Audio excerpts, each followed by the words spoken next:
You see, we are not residents of Kenya, we are not residents of Eldoret, we are not residents of London, we are not residents of this world. We are just passing through this world. This world, Krishna says, is a temporary place. If you can imagine, it's like an airport transit lounge. Isn't it? Like when you go from one place to another place, and you stop in the airport transit lounge for a few hours. Everyone is coming from different flights. They arrive in the transit lounge, and then from the transit lounge, they all take a different flight to different places. Some are coming to Nairobi, some are going to Melbourne, some are going to New York.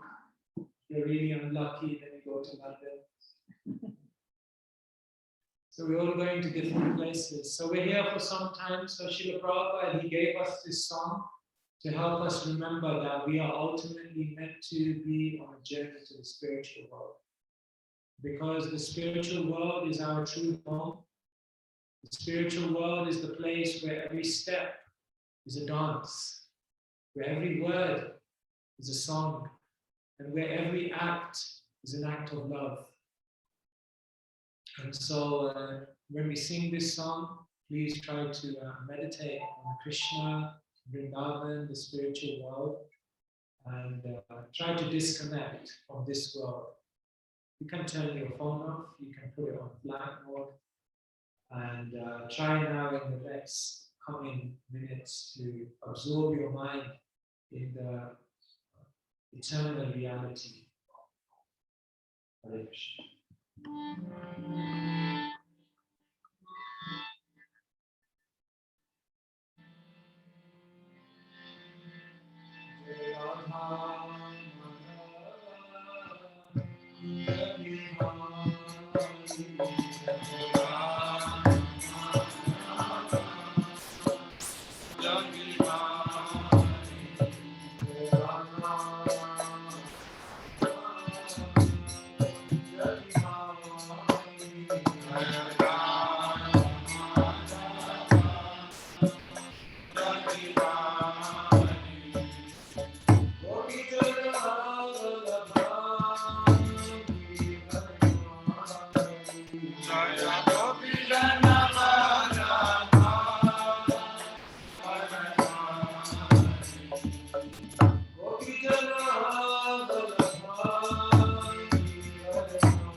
Krishna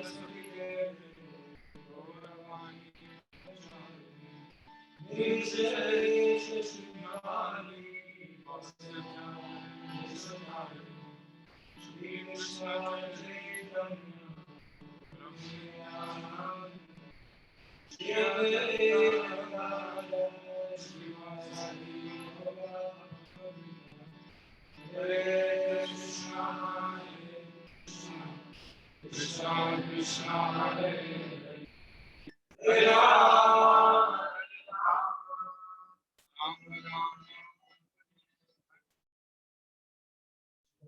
Rama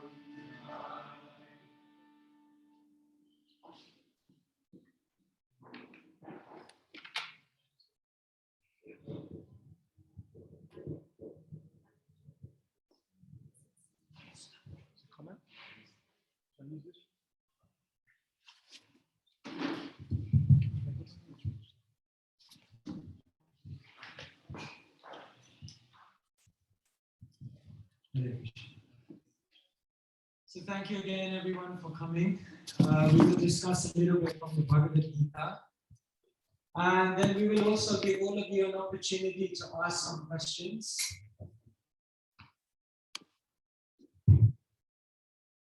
Please, as you're listening, do think of any questions that may come to your mind. All of our scriptures. All of our scriptures, Bhagavad Gita, all of these teachings are always a series of questions and answers. So the Bhagavad Gita is a book in which Arjuna is asking Krishna many, many questions. And Krishna is giving many, many wonderful answers. And when we ask questions, it means we are thinking more deeply about the subject matter. And therefore we can learn more and apply it to our own lives. So I will not speak a long time. I'll speak maybe 20 or 30 minutes. And then I'll hand it over to all of you and see what questions you may have. So is that a deal? Will you have some questions ready? Yes? Yes? Okay. Thank you so much. So please do think of anything that comes to your mind. And maybe you also have some questions about life, about the world, about things going on around you. And this is a good opportunity for us to discuss that with reference to the Bhagavad Gita. So today we're reading from Bhagavad Gita. And I'm going to read a verse to you, which is a verse which appears in the 9th chapter of the Bhagavad Gita. The 9th chapter of the Gita is a very special chapter because it's right in the middle of the conversation of the Gita, isn't it? Whatever's in the middle is very, very important. Just like when you have a sandwich.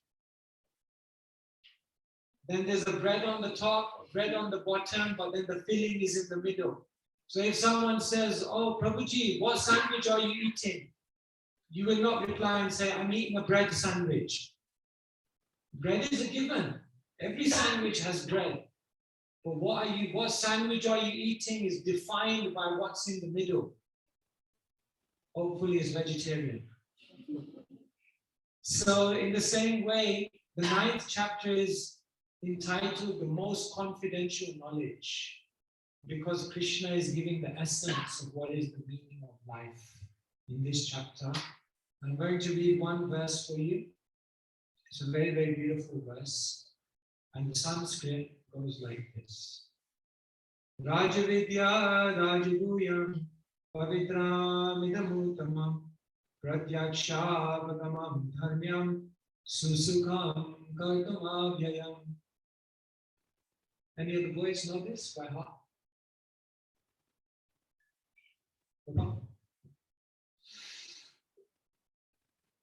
Someone knows it? Oh yes, Mataji, why don't you say it?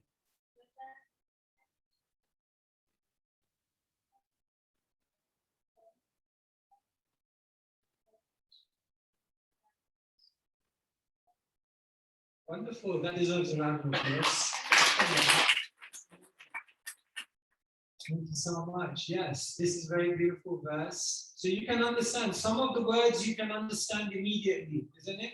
Raja means what? King, isn't it? Raja means king. Vidya, knowledge. Pavitra, pure, isn't it?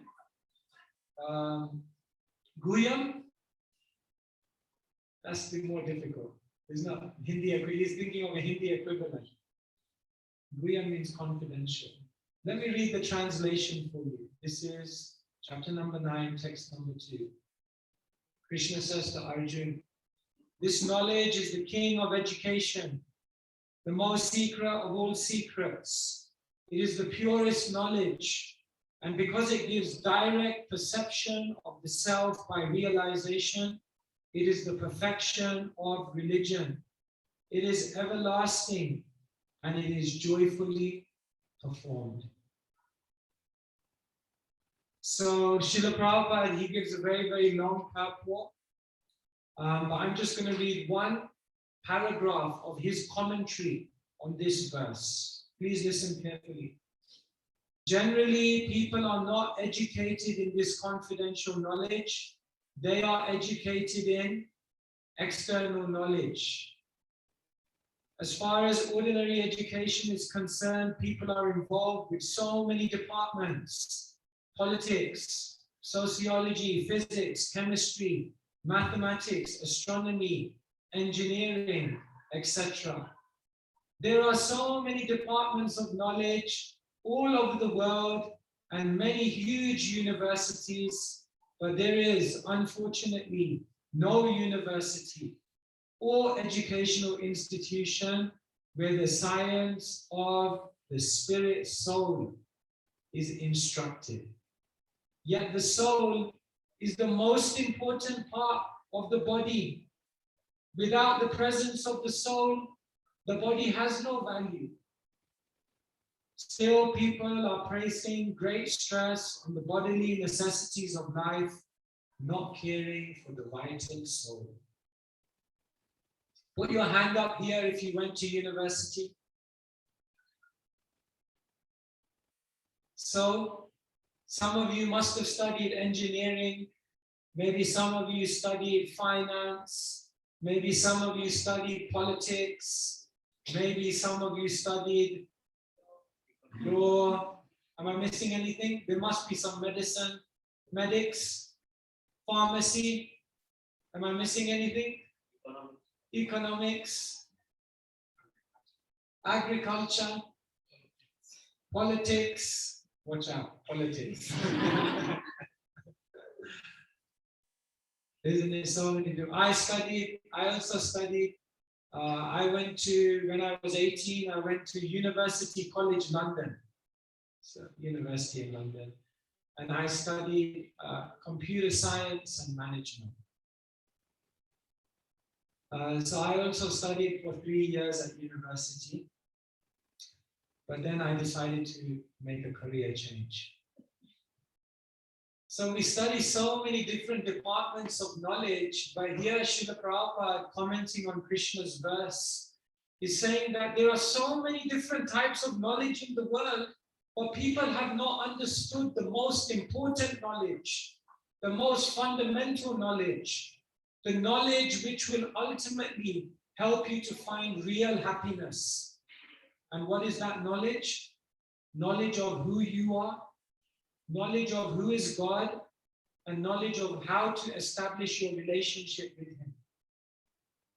Someone may not have studied at university. Someone may have not any letters behind their names. But if they know who they are, who is God, and how to make their relationship with God, they are more knowledgeable than anyone, because their knowledge will actually bring them true happiness. You know, once there was an English scholar and he went to India. So he was walking through India, through the jungle, and then he came to a river. So he wanted to cross the river. So he was looking how I will cross this river. So then there was one boatman. So the boatman, he said, I can take you, no problem. I'll take you across the river. So the English scholar, he walked into the boat. So then they were rowing across the river. And then the English scholar, he looked at the boatman and he said, what do you do all day? He said, I'm a simple man. I take people from here to here and I chant God's names all day.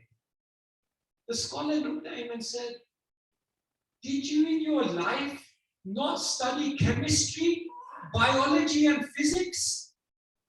He said, no. The scholar said, then you have wasted 25% of your life. They went a little further. The scholar looked at him and he said, hey, in your life, didn't you study politics, humanities, the world affairs, international relations? He said, no, I listen. He said, 50% of your life is wasted. They went a little further. The scholar looked at him and said, in your life, didn't you study about geography, about ecology, about the land, the environment, about all these clouds in the sky? Don't you know this is a cumulonimbus? He said, no, I am just a sick. He said, 75% of your life is wasted. Can't you see this cloud in the sky? Look, it's full. It's a cumulonimbus, it's full of rain. There's going to be a storm. And then at one point, there was a lightning bolt. Storm came down, raining, wind. And as the wind came, the boat turned over. And then they both fell into the river. So he was struggling, the scholar, the boatman was swimming back to the boat, and the scholar said, help, help. So the boatman said to him, scholar, in your life, didn't you learn how to swim? He said, no. He said, then 100% of your life is wasted.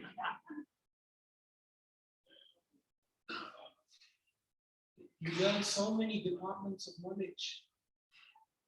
What is going to help you at the time of death?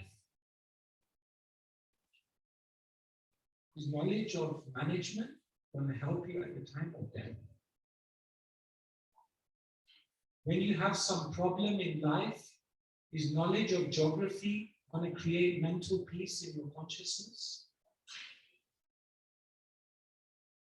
If you want to find inner happiness, you need to understand who you are. So therefore, Srila Prabhupada was going across the world. He was traveling from country to country, and he was encouraging people that along with all of this knowledge you're learning, you must learn about who you are. You see, this is Bhagavad Gita as it is, isn't it? We tell people this doesn't mean that you leave the Bhagavad Gita as it is on the bookshelf. We have to open this and read it, because this is the knowledge that is ultimately going to help us understand the meaning of life. Why is knowledge so important, you may say? Knowledge in Sanskrit is known as Gyan. And in the Bhagavad Gita, Krishna compares Gyan or knowledge to 4 things. And I'm going to test you later on, so make sure you're listening. Krishna talks about Jnana Agni. Krishna talks about Jnana Deepa. Krishna talks about Jnana Ashina. And Krishna talks about Jnana Plava. Krishna compares knowledge to 4 things.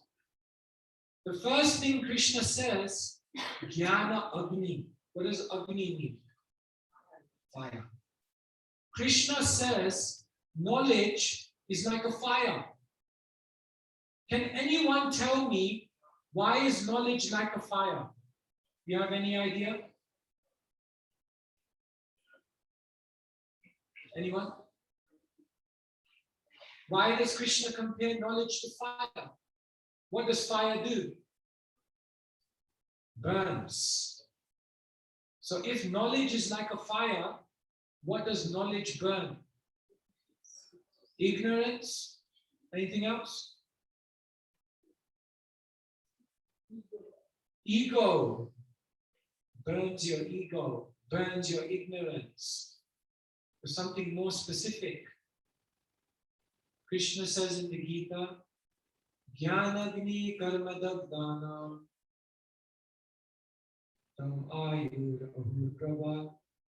Krishna says, Jnanagni karmadagdhanam. Jnana or knowledge burns up your karma. Each one of us, when we come into the world, we have a certain amount of karma. We have a certain amount of reactions. Isn't it? When you wake up in the morning, things happen to you. You don't plan them, but they happen to you. Maybe the car breaks down. Maybe someone passes away. Maybe you experience some difficulty. Maybe your stocks increase in value on the market and you earn 20,000 pounds in a day. Just by chance? Nothing is chance. Everything is karma. So in life, we're meant to experience so much karma. Why? Because all of that karma is meant to educate us. When we experience suffering in this world, why does that karma come? Because Krishna is trying to teach us that this world is not your true home, that you have to try to go to a place where you won't experience suffering. So why does karma come in your life? Because Krishna wants to educate you in a better way of living. But Krishna says, Jnanagni. If you learn knowledge by reading the books, then what the knowledge of the books does is it burns away all of your karma, because there's no need for your karma to happen now, because you've already understood the knowledge by reading the books. And therefore, if you want to save yourself a lot of pain in life, if you want to save yourself a lot of suffering, if you want to save yourself a lot of hardship, then you should benefit from Jnanagni, the fire of knowledge.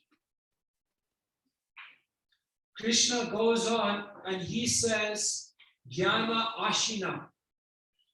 Jnana Ashina means knowledge is like a sword. Why is knowledge like a sword?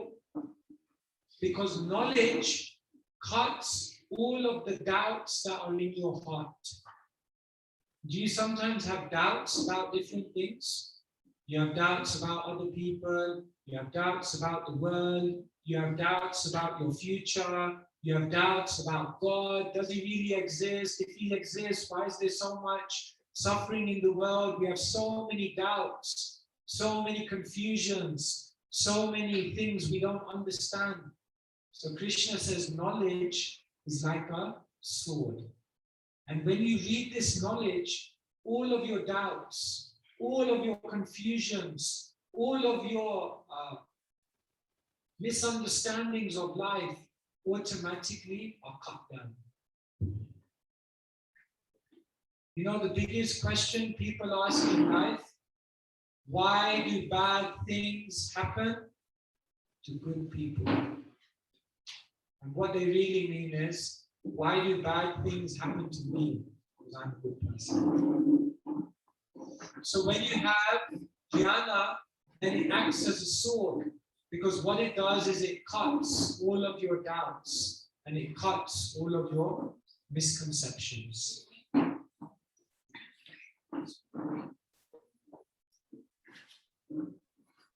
The third thing that Krishna compares knowledge to, just to make sure you're with me, what's the first thing Krishna compares knowledge to? Fire. And in Sanskrit, that is jnana. What's the second thing Krishna compares jnana to? Sword. And in Sanskrit, that's jnana ashina. The third thing Krishna compares knowledge to, jnana plava. Does anyone know what the word plava means in Sanskrit? Plava means A boat. Knowledge is like a boat. Why is knowledge like a boat? Why do you need a boat? You need a boat when you want to cross a river. You need a boat to protect you from the waves of the river. So what is the river that we're trying to cross? And what is the waves in that river that we need to be protected against? Krishna says the material world, Bhava Sagar. Bhava Sagar, understand? It's an ocean of difficulties, this world. And every day there are many waves. There are many difficulties. There are many problems. All of you are sitting here now. But I know on your mind there are so many things going on. I can see the energy. So many worries, financial problems, relationship problems, wife problems, husband problems, health problems, children problems. When will my daughter get married? When will my son get married? So many problems. Once I was driving in London and there was a sticker at the back of the car and it said, "Do not disturb, already disturbed." So many problems. We can't even sit quietly for 10 minutes. So many problems are going through the mind. So this world is full of waves, so many problems. Don't think that you will, I'm sorry to be the bearer of bad news, but don't think that you will organize your life in such a way that there will not be problems. Sorry, it just won't happen. This world is designed to be full of problems. But if you situate yourself in the Jnana Plava, the boat of knowledge, then although there may be so many waves of problems, you will be able to remain peaceful. What does Krishna say in Gita? Dukeshvanu dvigdamanaha sukeshu vigataspreha vitaragavaya krodha stitadhi muniruchate. Where is that person who, when there is some great calamity, they're not affected? Where is that person who, when they achieve some great success, they are not elated? Where is that person who is free from attachment, fear, and anger? Where is that person? On Zoom?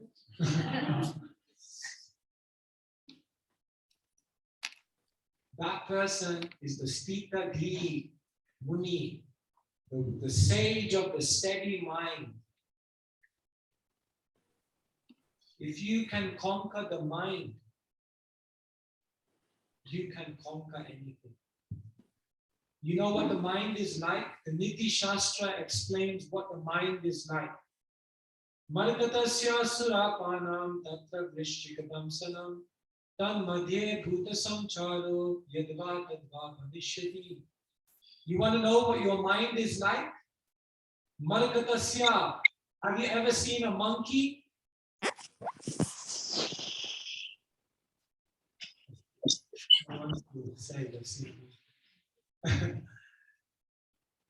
Margadasya surapanam. Have you ever seen a restless monkey that is completely intoxicated? Tatra vrishchika damsanam. Have you ever seen a restless monkey intoxicated that has been bitten by a scorpion? Tan madhye bhuta samcharo. Have you ever seen a monkey that's completely intoxicated, that's been bitten by a scorpion and then haunted by a ghost?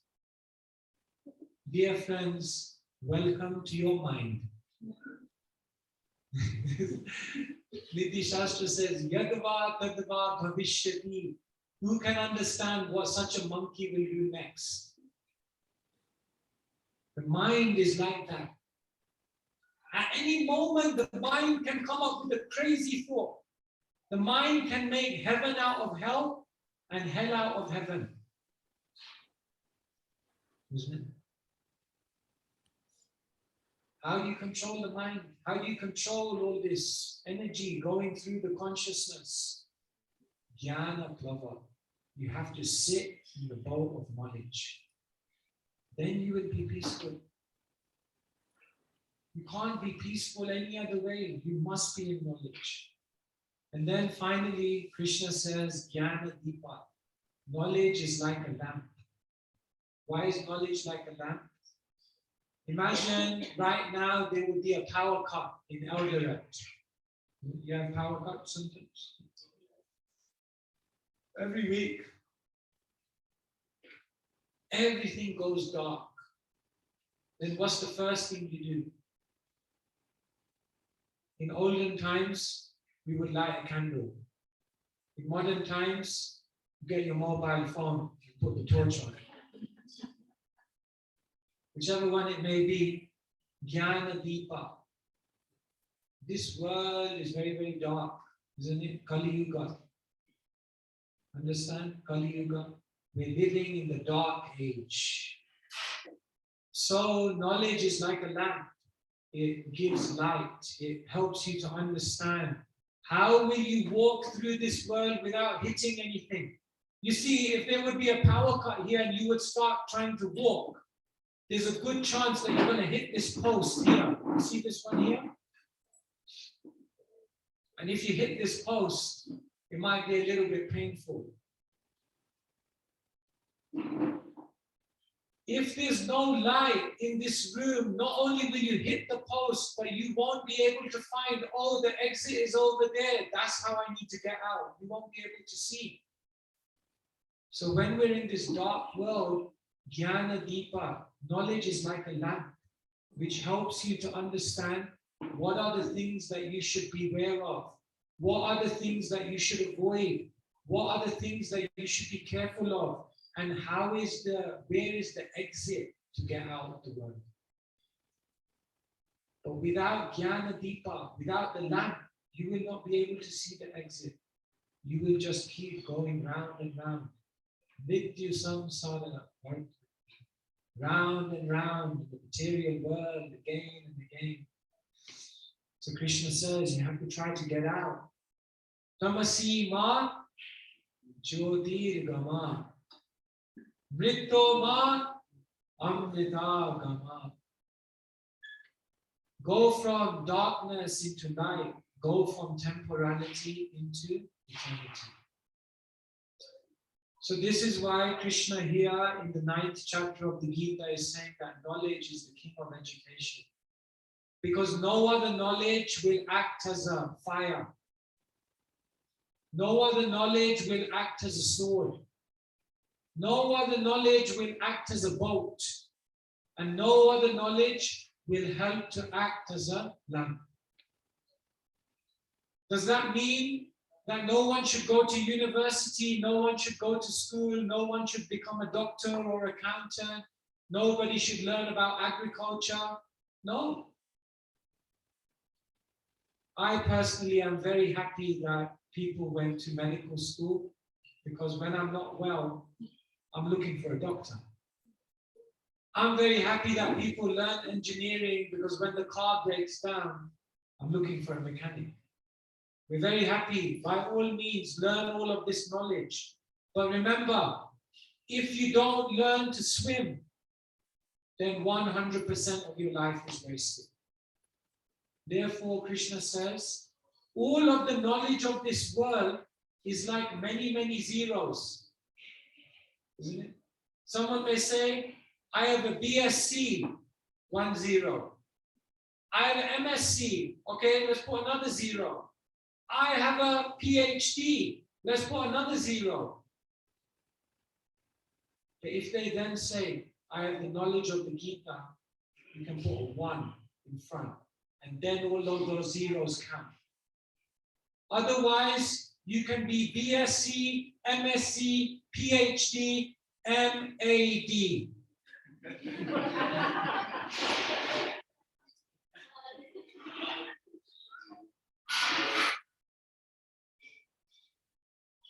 Where are we spending our time?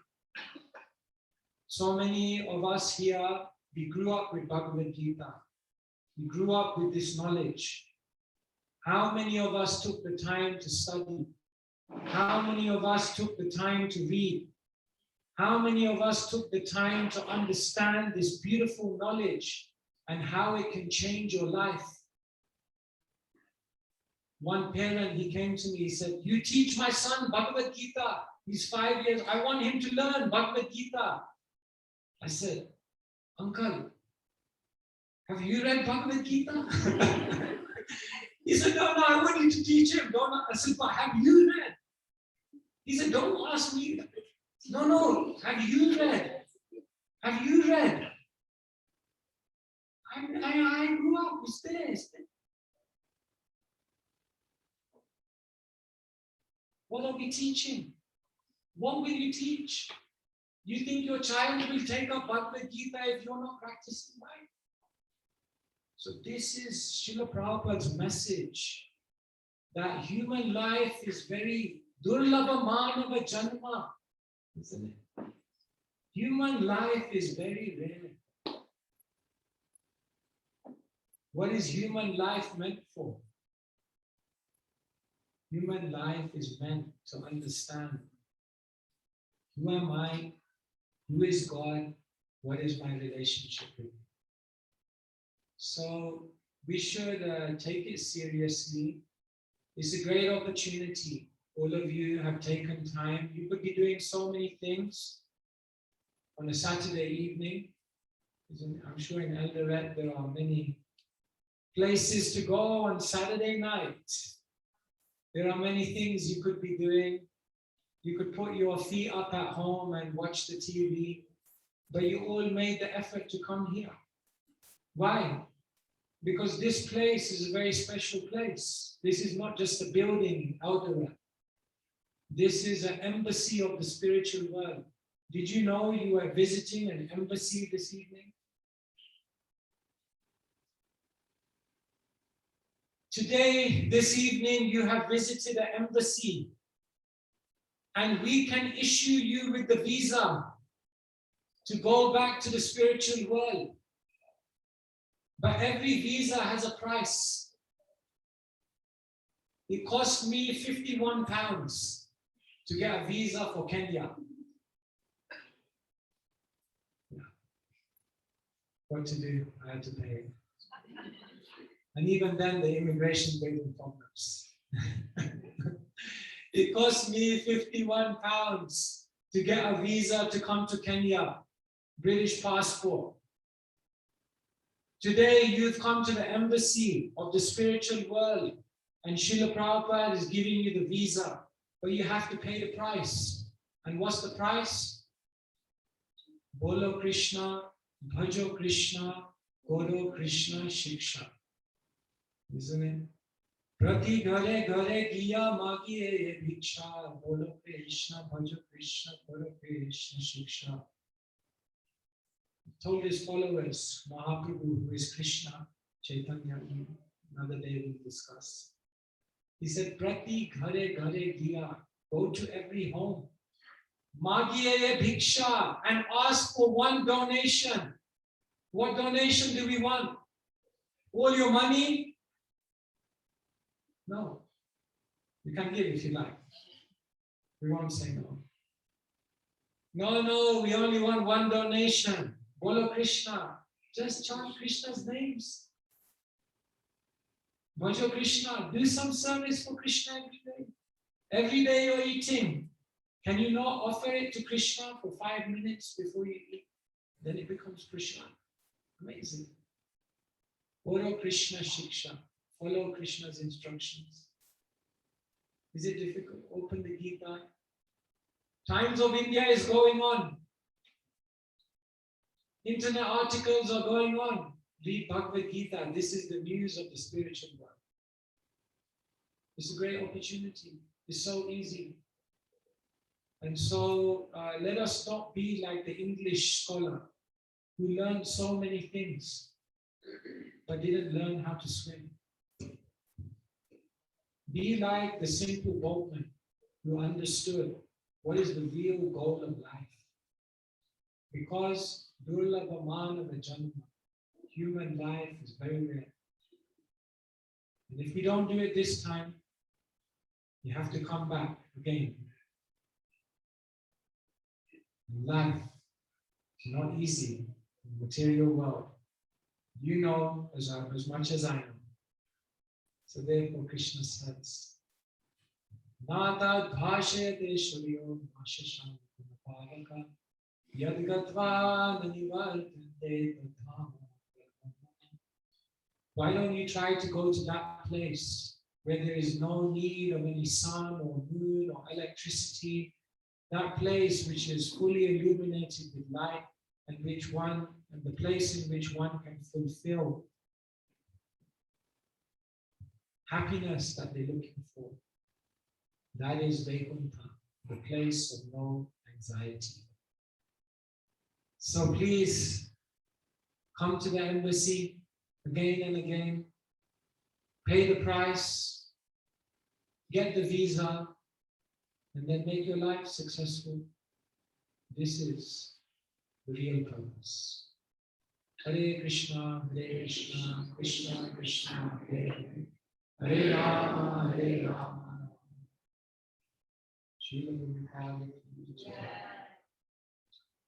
So I don't want to speak too long. Otherwise, people begin falling asleep. And we don't want you to fall asleep before prasadam is served. But if anyone has any question, any comment, any challenge, any complaints, please, you're welcome to speak. If someone has some question or something, it would be nice to hear from all of you. Otherwise, I will doubt whether you heard anything I said. Yes, thanks. Is it possible to give him the mic?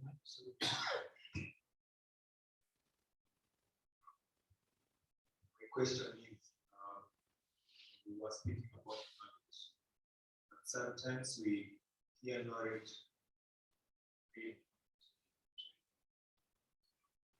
understand it, but really realizing it and implementing it in our day-to-day life. How do we get to that state of your life? Thank you so much. Very nice question. So, knowledge seems like it's only the first step because you can learn so many things, but then you have to live it. You have to practice it. Someone came to Srila Prabhupada and he said, I can recite the Bhagavad Gita in 45 minutes. Prabhupada said, but can you live it for 45 minutes? If you say yes, then I'll be impressed. So, Benson Guru, your point is very important, that it's not just about learning knowledge, but first we must learn the knowledge at least. If you don't learn the knowledge, then you haven't even taken step one. So then there's no question of anything else. But then you're right, once we have the knowledge, we have to live that knowledge, we have to apply that knowledge. And therefore, when you read the Bhagavad Gita, you do other things side by side. One thing you do is that you discuss that knowledge with other practitioners. And by discussing the knowledge goes deeper within your heart. That's the first thing. The second thing you do is, along with the knowledge of the Bhagavad Gita, you try to look at different ways in which in your life in which you can apply that knowledge. So, for example, the Gita will tell you what are the qualities of a spiritual person. Samadhamastapa socham shantir arjanamevacha jnanam vijnanam ashtikyam brahmakaram svabhavacham. Krishna says one who is actually learning this knowledge, they should be clean, they should be truthful, they should be simple. So then one should not just learn the verse. One should then look at their life and say, how many times am I lying every day? How clean am I in my habits, in my lifestyle? How simple am I? Am I accumulating more than I need? One should start living the Gita. So that's the second thing you have to do. And then the third thing you have to do is you have to chant Hare Krishna. Because iti shodashakam namam kalikal mishanashanam nata paratado paya sarvade neshu. Hare Krishna mantra means iti sodashakam nam. This 16-word mantra, Kali Kalmashanashanam, it can destroy all the impurity of Kali Yuga and all the impurity which is within our heart. Nata Parataropaya, you'll never find Sarva Vedeshu Drishyate, even if you read all the Shastra, Nata Parataropaya, you'll never find anything higher than this, Hare Krishna. So when you chant, then your heart becomes purified so that the knowledge goes deeper. So if you do these three things, firstly, read the Gita. Let's start there. Then, next thing, discuss it with others, apply it in your life, and simultaneously chant Hare Krishna. And if you do these things, then the knowledge goes deeper. So it's all there. It's a science. It works.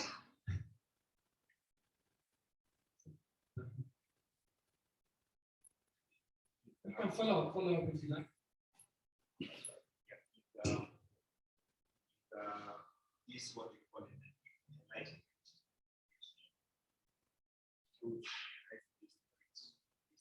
This is enlightenment. Yeah, enlightenment means that within the heart, one understands the Bhagavad Gita within the heart. Some people can understand Bhagavad Gita in the intellect. But one who is enlightened understands the Bhagavad Gita in the heart. That's a deeper level of understanding. So it goes progressively. We have to start and take more and more steps.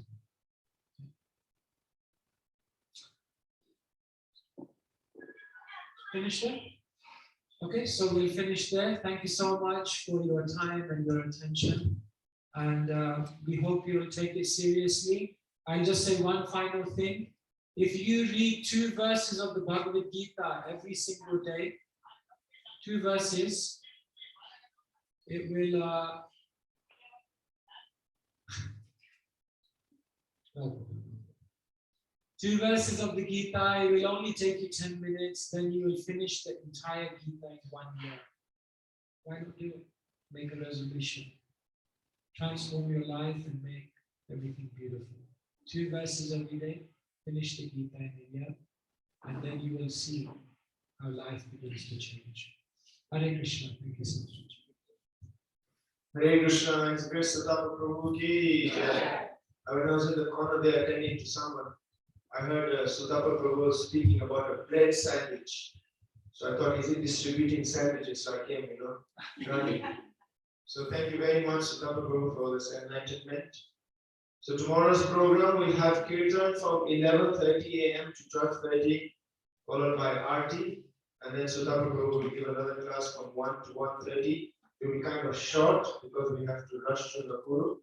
So you can kindly come and get the mercy and enlightenment. And now let us chant one time all together.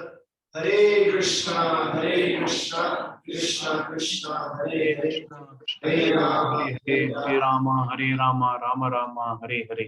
So now we're just going to have some prasad, and Krishna willing, we'll see all of you tomorrow. Srila Prabhupada ki jai.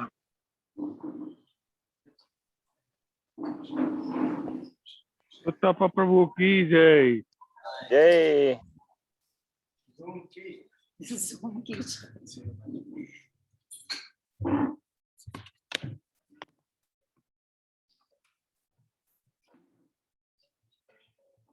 Hare Krishna, I'm ending the session. Thank you, Mataji. Hare Krishna. Thank you. Prabhuji, Hari Bol. Hari Bol, Hari Bol.